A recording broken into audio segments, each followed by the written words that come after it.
Axşamınız xeyir. 1995-ci ilin çeşkasıdır.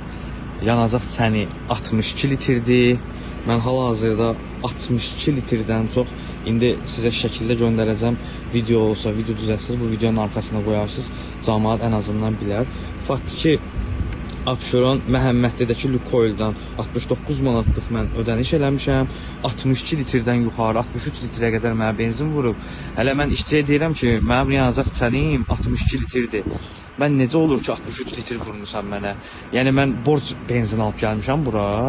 Göydən gəlib bu benzin. Ən azı bura gəlmək üçün ən azından yəni biraz başından başı çıxan bilər ki, benzinin yəni yanacaq çəninin içində 1-2 litrdə benzin olar. Nömrəm istəmirəm düşsün. 95-ci ilin çeşkası da 62 litr tutur çəni. Ən azından 2-3 litr içində benzin olmalıdır ki, mən o yanacaq doldurma məntəqəsinə gəlib çata biləm. Ondan da əlavə 2-3 litrin üstünə də 63 litr gələndə nə oldu? 66 litr oldu mənim yanacaq çənim. Halbuki 69 manat məndən pul aldı Məhəmməddəki Lukoil. Xəbər eləyin, hamıya göndərin, vətəndaşlar ayılsın heç olmasa.